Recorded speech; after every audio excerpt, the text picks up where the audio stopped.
Hi Eagles, I'm Katie Pierce, and welcome to Finding Out, a student-led television program made by students for students. For today's episode, we'll be talking to Grace Douglas and Katie McNeese about their love for art. We'll be right back with Katie after the break. Experiencing new cultures, trying new foods, and meeting new people are just a few of the amazing things you can experience while studying abroad. Morehead State University is one of several member schools partnered with the Cooperative Center for Study Abroad, providing international study opportunities over winter and summer breaks. To find out what programs are available for your major and what countries you may be able to travel to, you can check out CCSA's website at ccsa.cc. Hi Eagles, I'm back with Katie to talk about her art today. So Katie, what kind of art do you like to make? All of it. I mostly stick to digital, but I definitely dabble in traditional when I can. Mm-hmm. What would you say is the main difference between digital art and traditional art? Biggest difference I've ran into, because I just added my art minor this last fall, so this is actually my first round of art classes so far, and undoing and redoing things. It's a big gap, because you'll literally be sitting in front of a physical piece of paper and reach for the undo button. So yeah, learning to get past that, definitely a challenge. I know, I notice I do some of the same things too. So what is your favorite piece of artwork that you've made so far? So far my favorite piece that I've made would actually be my childhood room. So my dad was super lenient as far as like, do your room, it's how you stay in there, it's, your space, you can make it how you look. So my goal before I moved out was to cover every wall as much as I could. So what I ended up doing is I ended up getting a bunch of like fluorescent paint, and I painted four murals in total. One of them, it literally was like finished, I think 2 weeks before I moved out. Wow. So yeah, I definitely consider that my favorite, but it's also like kind of the suckiest because I can't take it anywhere with me. I know. I've already told my dad I completely plan on carving out the drywall once he doesn't care, but yeah, that was very impressive for me. So you use a black light to make the lights shine a lot brighter? Wow, that's super cool. So what other details did you put in the mural? So it was mostly working a lot with the fluorescent paints and then just black. I tried to keep them simple as far as like color scheme goes because I really wanted my room to all like fit together. So really, honestly, as far as details, I kind of let myself like slip and experiment where it was going. I know with the first one, I did a lot of work with measuring out what I was doing and trying to get very symmetrical parts. I did a sun with bunches of like things coming out.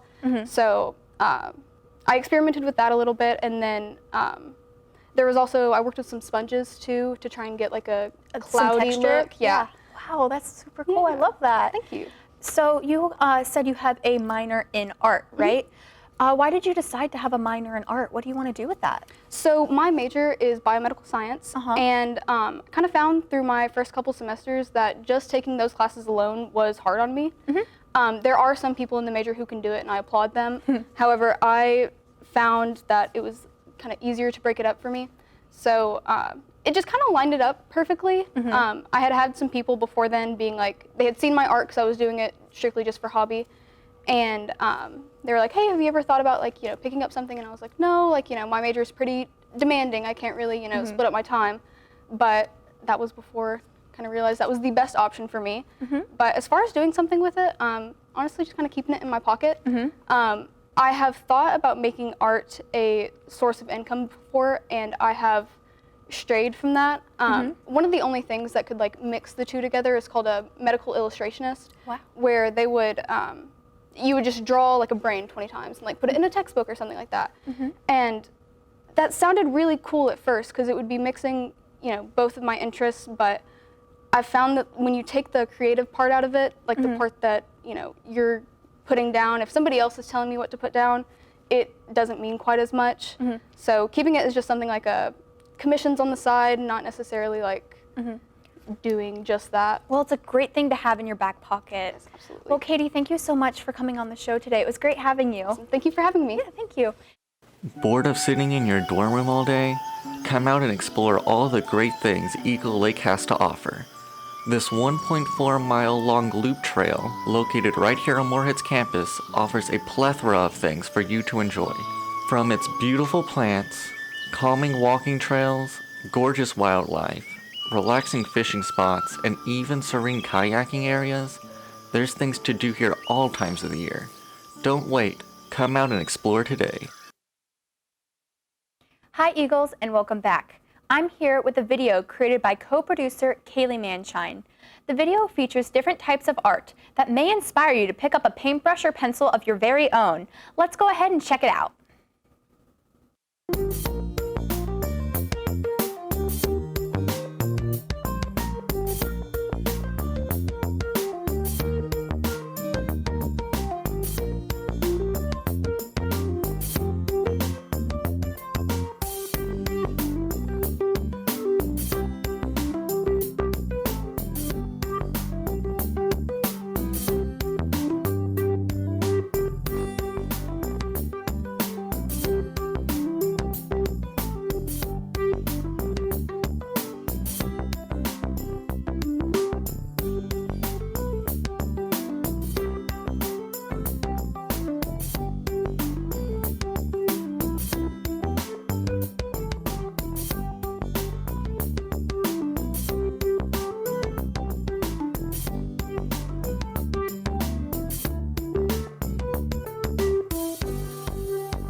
Hi Eagles, I am here with Grace.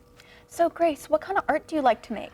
Oh, there is an endless amount of art that I like to make. I'm currently have a focus on ceramics, but that's just kind of what I want to do for class. But for the most part, I like just about anything, but I really enjoy digital art and ceramics. Can you walk us through the process of making ceramics? Because I know there's a lot of steps in that process. There is quite a few. So whenever I get to work with the professor in the ceramics lab, Quinn Mayer, he walks us through the steps. We make all of our own clay, our own glazes, and everything in the studio. So we start from there. We start with clay.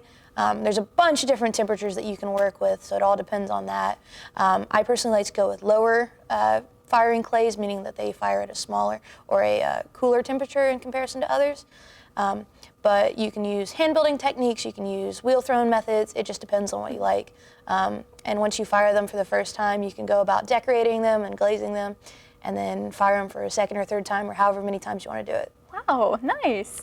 What do you do with your finished work?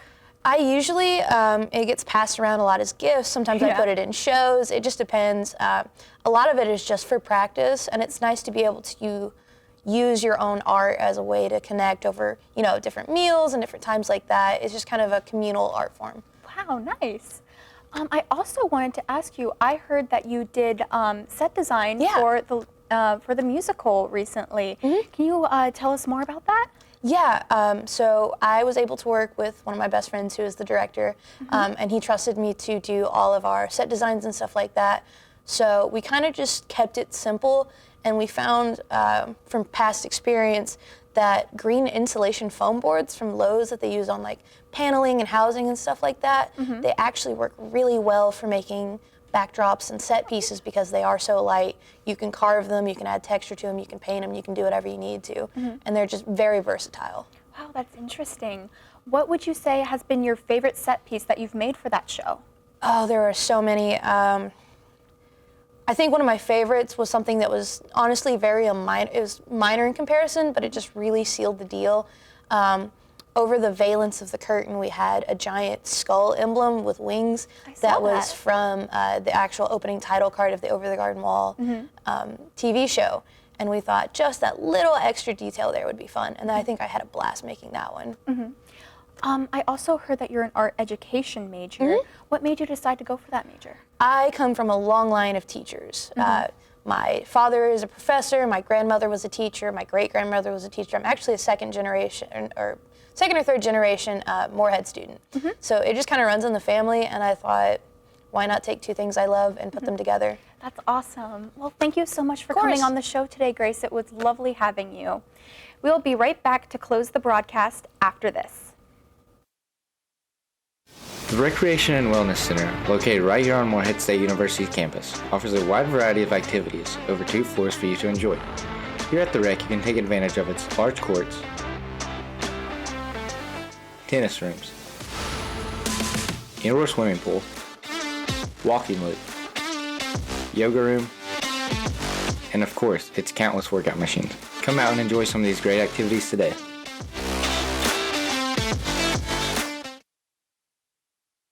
Well, Eagles, that is a wrap to this episode.